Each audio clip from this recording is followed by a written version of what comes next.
Thank you. It's good to have that man as a partner. So I don't have very much time, and I really have two complete subjects that I hope to talk about. You heard about them both. One is our water project, in which we are partnering with the IDB, and the other is FIRST, which we hope to be partnering with all of you, particularly all over Latin America. So I'm going to go very quickly. I apologize for that, but I'm going to try to do both of them. I figured to get a little credibility and to show you how we normally do things, I'd start with what I actually do in my day job, because both our water project, which I've worked on for well over a decade on our own in our little company, and FIRST, which is a pure not-for-profit, are what all of my people at DECA tell me that the only reason I have 400 engineers and a day job is to fund my fantasies, supplying clean water to the world and giving the next generation of kids around the world the tools to save us all. I do that in a little company that for now 3 decades has been partnering with the biggest companies in the world, my day job, in the for-profit space of being able to supply very advanced, sophisticated medical technology.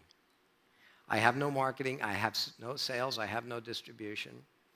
I find big companies, big global organizations that are good at that, and we try to stay focused at what we're good at, the front end of innovation, supplying the solutions.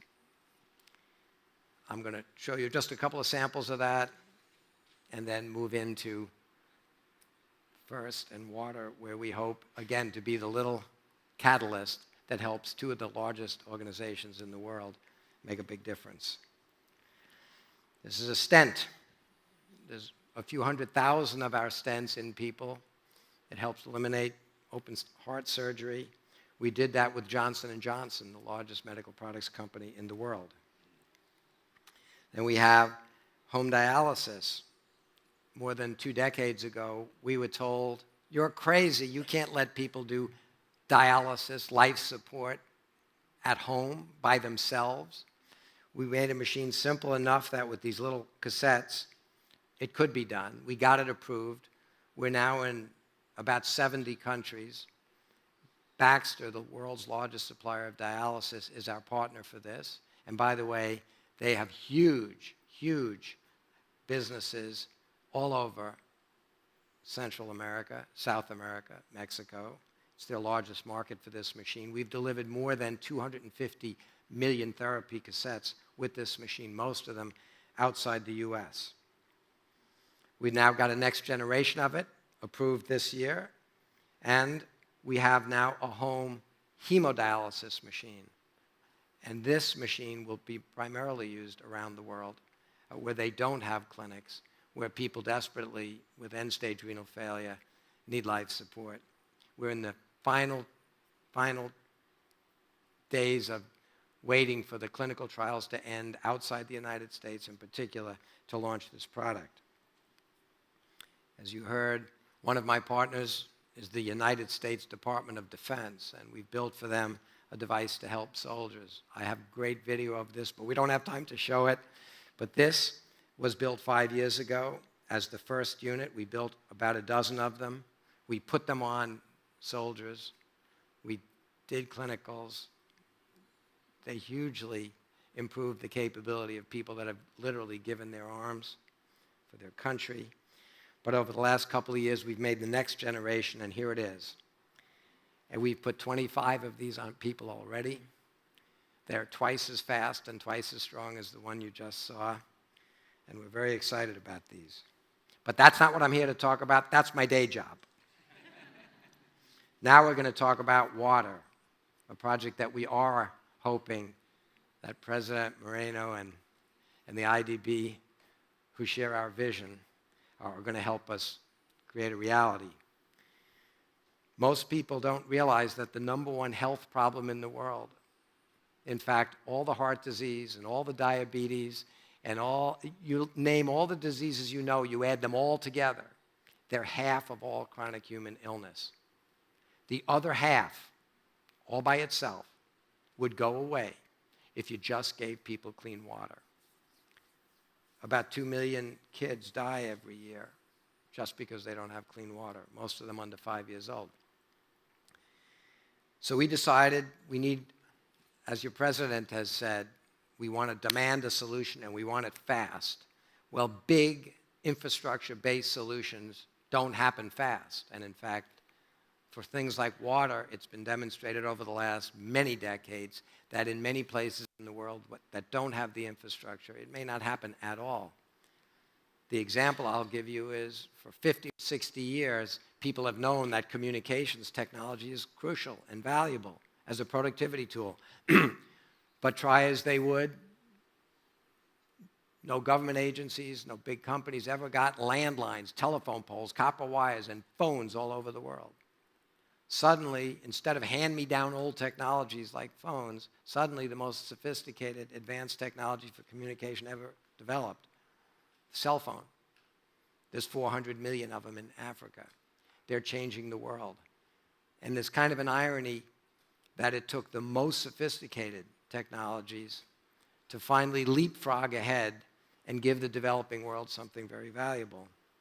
And I said, if the 21st century is about going from Ma Bell and big systems to cell phones and IBM and mainframe computers to PCs, what if we could do the same thing for the other two basic human needs around the world that people have been waiting and waiting and waiting and the infrastructure doesn't develop? What if we could make point-of-use water available, not from a big centralized system, but right where you need it, out of anything? And what if we could make electricity available, right where you need it? You just heard 10 minutes ago that the medical community can't live without electricity. It affects everything. You just heard 500,000 women die because of labor and delivery. 2 million kids die without water. These are basic needs.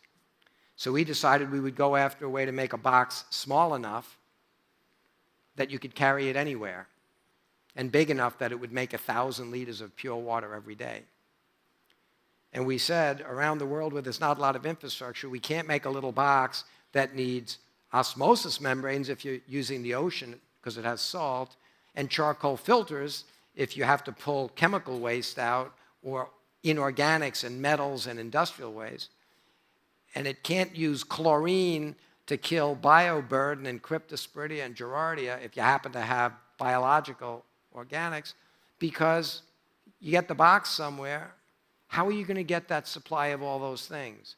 And who in that village is going to be able to test that water every day to tell you what's wrong with it?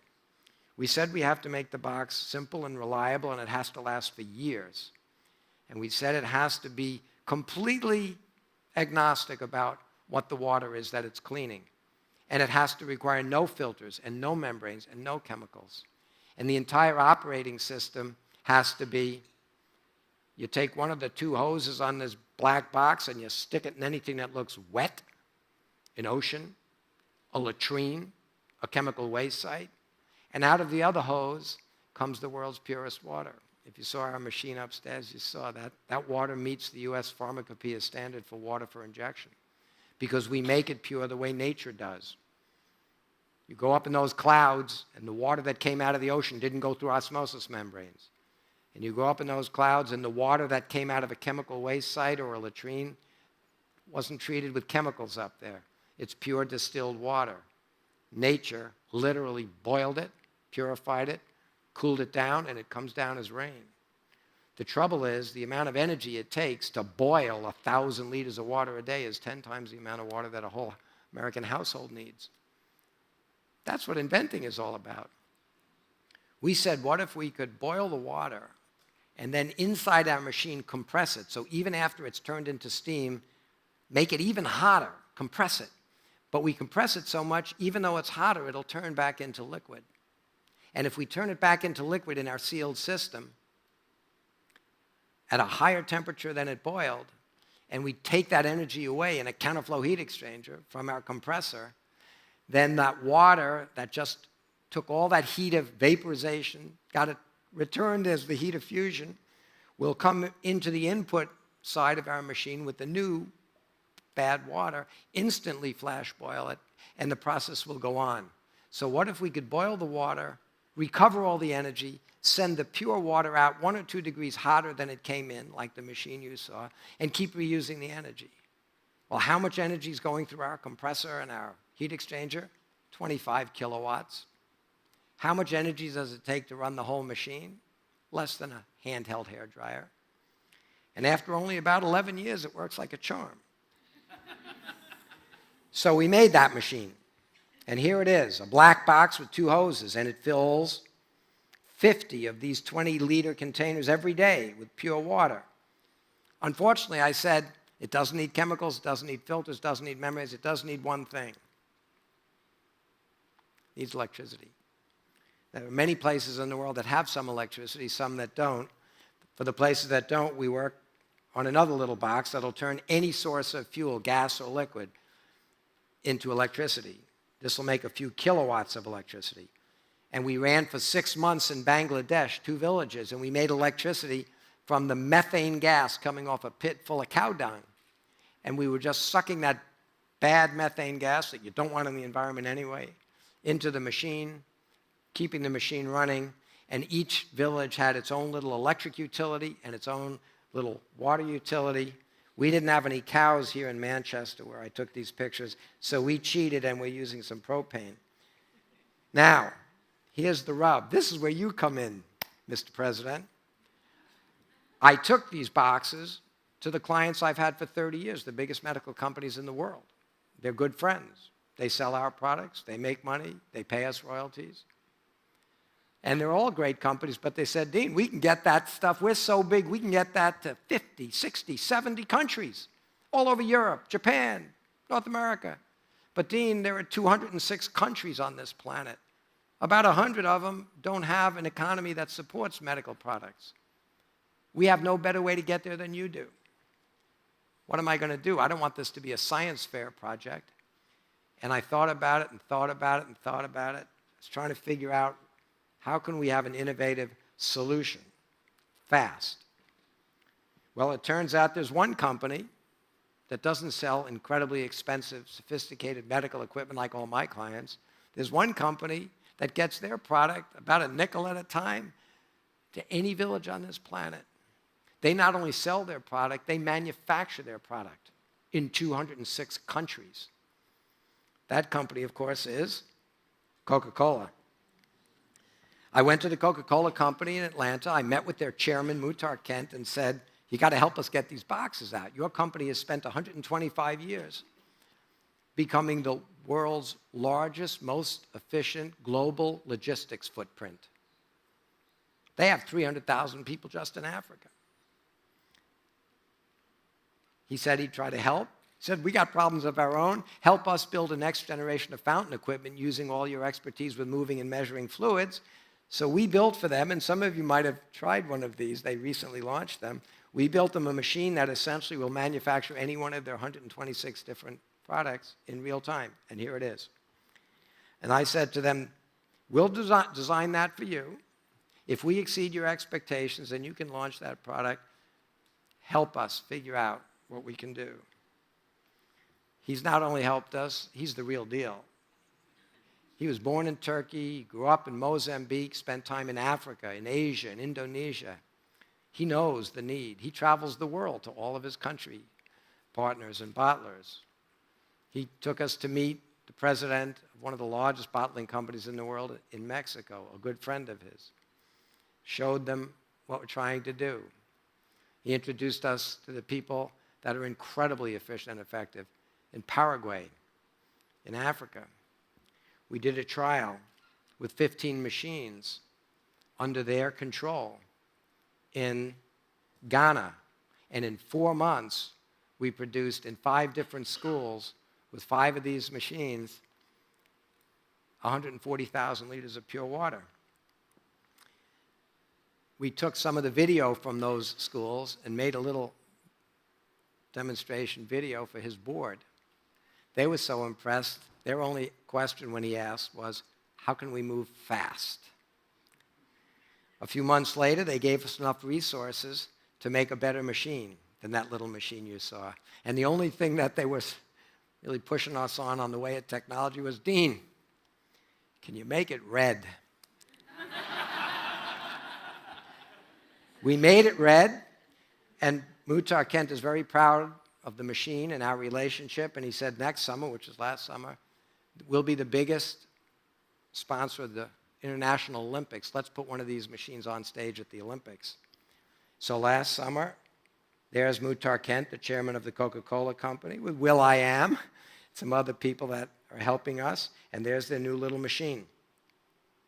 Well, we went from there back, and once you get the support of somebody like Coke, who can make it credible that we can do this, you can meet people like President Moreno.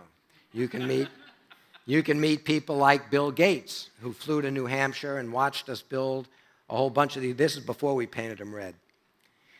And then the project grew, and Muhtar said, we've got to build whole little downtown in a box eco centers that have your water and electricity and communication.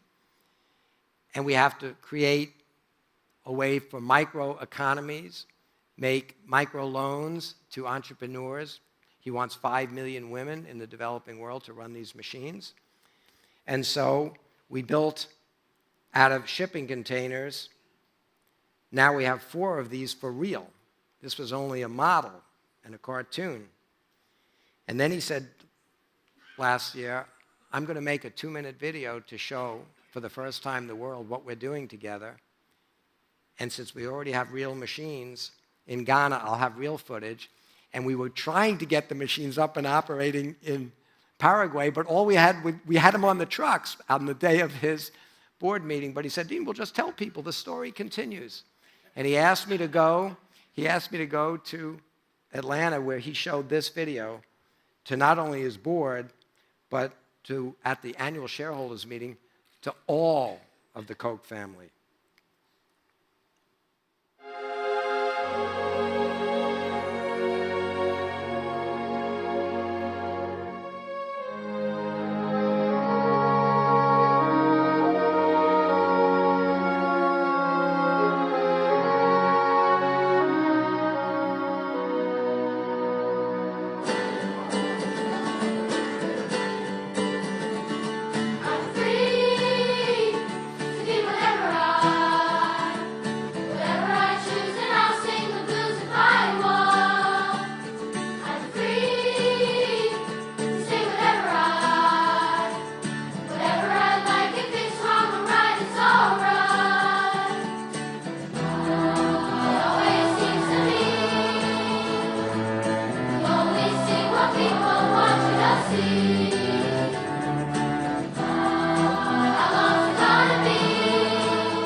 So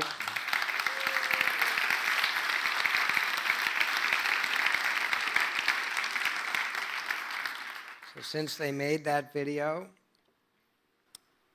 Coke and their chairman cut the ribbon on the first operating eco-center. This is just outside of Johannesburg in South Africa. He brought with him the former Secretary of State of the United States.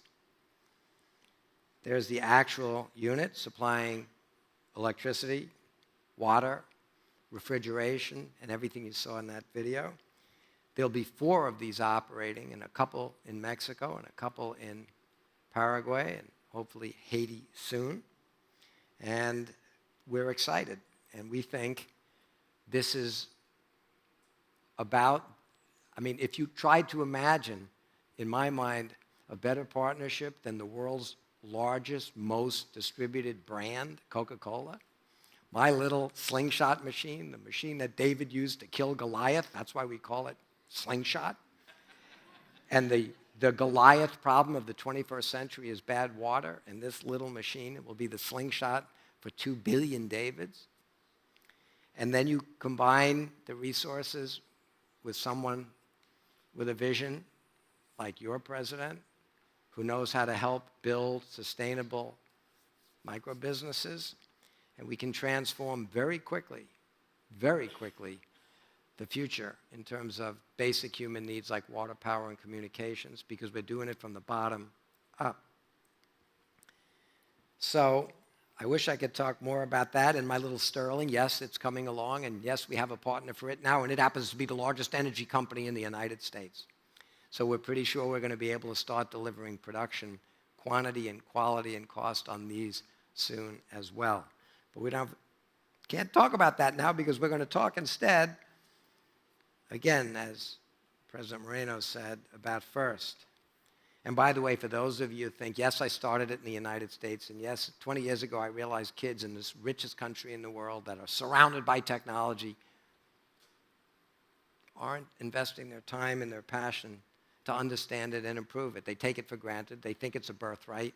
And they're out, as you heard a 15-year-old kid today say, they're out worrying about where the Kardashians are, not studying physics and math.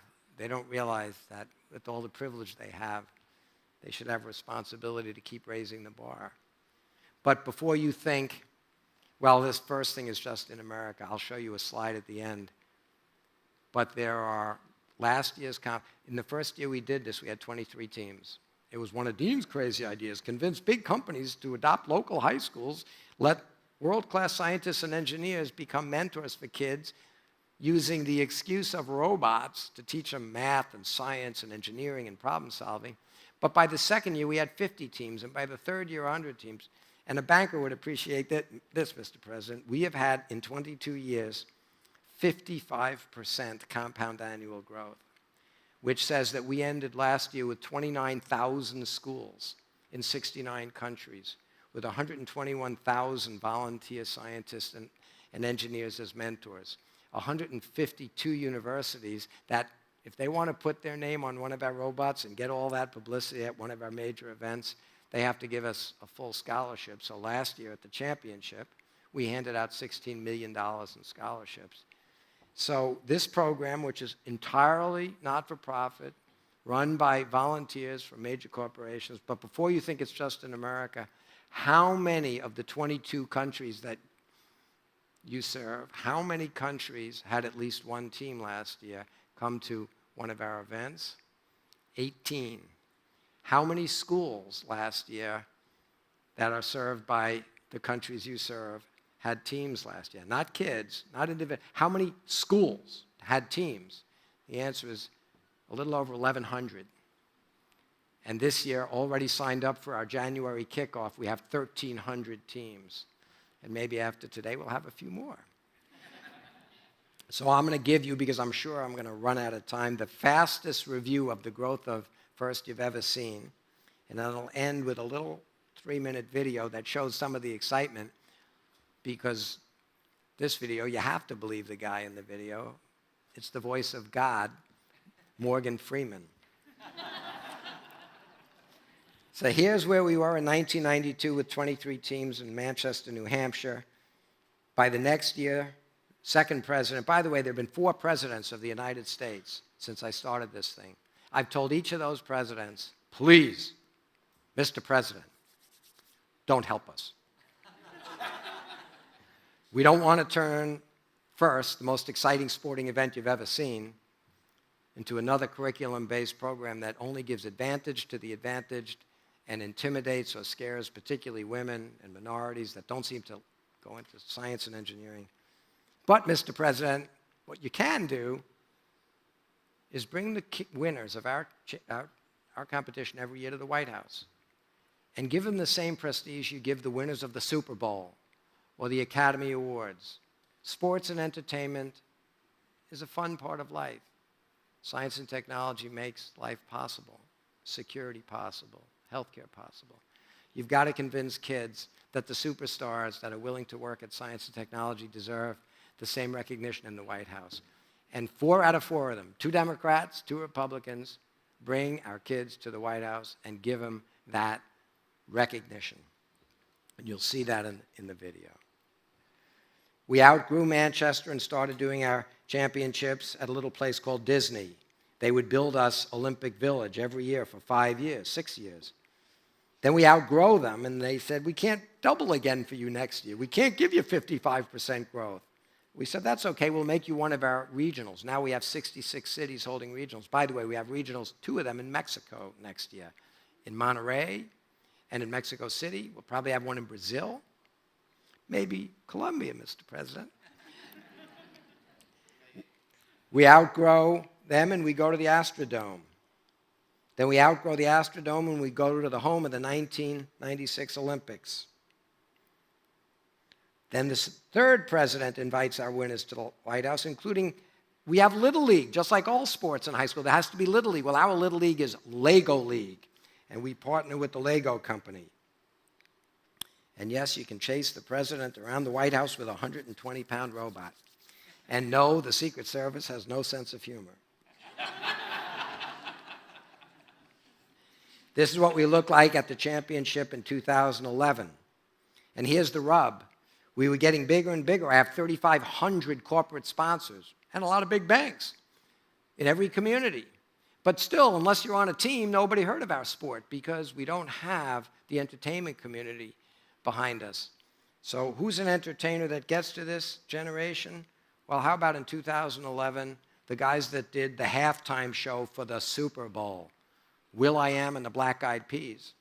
So I talked to Will, and I said, well, after you do that thing in January in Dallas for those 2 teams, consider that a warm-up, and then come the next month and do a halftime show for the only sport in which humans compete in the unlimited class, thinking, building, and problem-solving. And so he said, I'll do it. And he did. By the way, 30% of all the kids to this date on our teams are women and minorities. And if you want to know where we stand in the world, little South Korea now has 500 teams. Most of you would like to have companies with this kind of growth. There's last year, $18 million in scholarships from all the prestigious universities in the country. Yes, the president invites the kids to the White House, and as I said, will.i.am announced, I will do a halftime show for you. And he did. By the way, this year, we added 2 new members to our board of directors of First. You see, Mr. President, everybody that gets involved gets sucked in. And I realized that not only is Coke the largest global footprint for logistics in the world, but Coca-Cola is the largest single sponsor of the Olympics, the International Olympics, and they have been for 88 years. Coke is the largest single sponsor of World Cup. So I said, Muhtar, we've got the sport for the future that's going to matter. My board is the CEOs of all the high-tech companies. You've got to join, and you've got to bring the magic of Coke to make our sport something known to kids all over the world. And he agreed to join the board of First, as did Paul Jacobs, who makes all the connectology possible so that wherever we put water machines and we put Stirling engines, we're going to give people real access to the internet and to information and knowledge and truth. So, here you'll see 3 minutes of First. This is the Super Bowl. The Super Bowl of smarts, that is. It's a life-changing competition. It's kids having fun, competing, working together to dream up, design, and build robots. It's just an exhilarating feeling. It's like I'm using power tools. They're having the hardest fun they'll ever have. And they're becoming our next generation of engineers and innovators. First, come out! For inspiration and recognition of science and technology.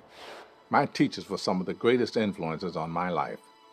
By challenging and trusting me, these mentors got me to understand that I could do anything I put my mind to.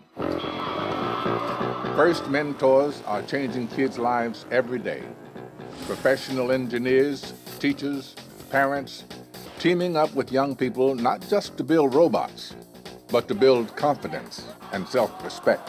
I'm around people that I can get along with, that we can talk computer lingo with. First was founded by one of our greatest inventors, Dean Kamen.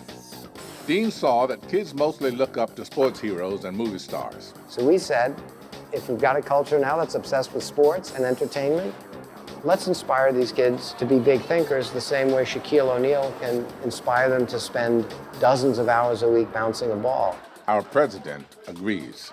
Scientists and engineers ought to stand side by side with athletes and entertainers as role models. And here at the White House, we're going to lead by example. We're going to show young people how cool science can be. 250,000 kids aged 6 to 18 compete at all different levels. In 2 first Lego leagues, the first tech challenge. Then at the high school level, the first robotics competition. The only difference between this sport and all the others is every kid on our teams can turn pro. There's a job out there for every one of these kids. Students who take part in FIRST are 50% more likely to go to college and twice as likely to major in science or engineering. I definitely know that I want to pursue engineering. Once they've tasted what the power of knowledge is, that it can be fun and rewarding, they won't go back. There's no doubt FIRST works. 10 or 15 or 20 years from today, some kid in those stands will have cured Alzheimer's or AIDS or cancer, or built an engine that doesn't pollute. Look at these kids. They're the future. I feel like I can go and do anything I want to do because of this program. Someone took the time to guide and inspire me. It changed my life. Take some time. Go to usfirst.org.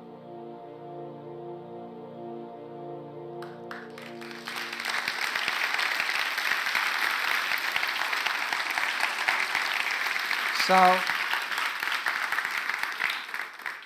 one of his songs, you can be anything you want, you can crack rocks. A guy that I said that connects with this generation, last year did our halftime show. We decided that we would ask him every year to bring back more of the entertainment industry. Because as he said, Dean, I can't help you make FIRST cool. You've already done that, but I can make it loud. So we decided last year, for the first time every year at our championship, you were all invited. It'll be April 26th in the 70,000-seat domed arena under the arch in St. Louis. But last year, in April, we made the first of what will now be an annual Make It Loud Award. We gave it to Will. And then he made a little talk in which I've been saying for more than 20 years, FIRST isn't an education program. It's a movement. It's not about science and technology. It's about the culture. Listen to what he says. He made this for us.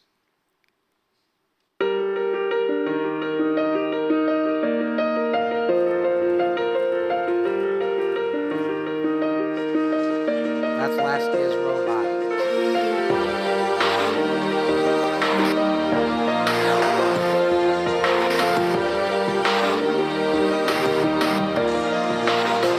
Yeah, you can be the greatest, you can be the best.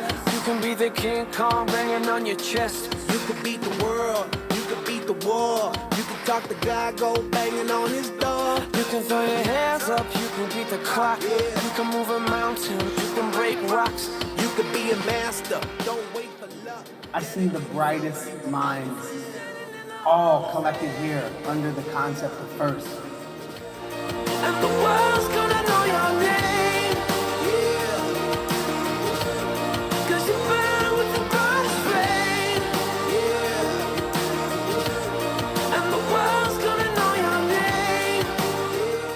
The spirit of everybody coming with their costumes and dressing up, it's invitive.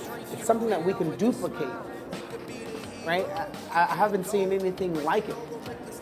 You know, yeah, I've been there, I've seen other science fairs, but this is movement. The other ones just seem like science fairs. This seems like culture. Cause there's gonna be a day when you're standing in the Hall of Fame. And the world's gonna know your name. Cause you burn with the brightest. For those of you that wonder, where did I get 1,300 schools for this year already signed up in Latin America? And by the way, FEMSA, the Coke bottler, is doing it for us in Mexico. As I said, they're unbelievable as partners. But here, take a quick look. Anybody that wants, I'll give you the details behind this.